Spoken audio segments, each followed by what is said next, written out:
jawabe mengko nek mati ono balesane.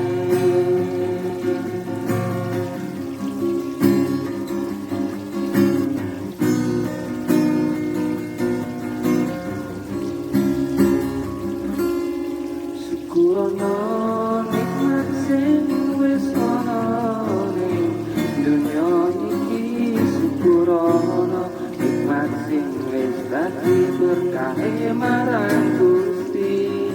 Ojo sampe lali wajibe tugas tanggung jawabe mengko nek mati ono balesane.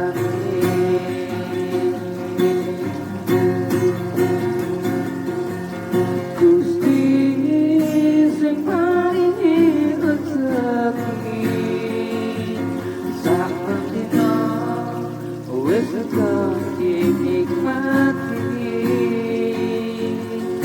Ojo sampe lali sajan kowe wis dadi ucapno syukur dumateng Gusti.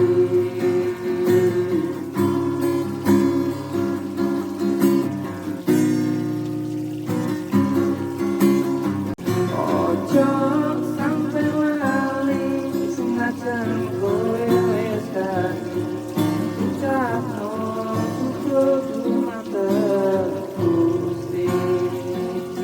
Ucapno syukur dumateng Gusti.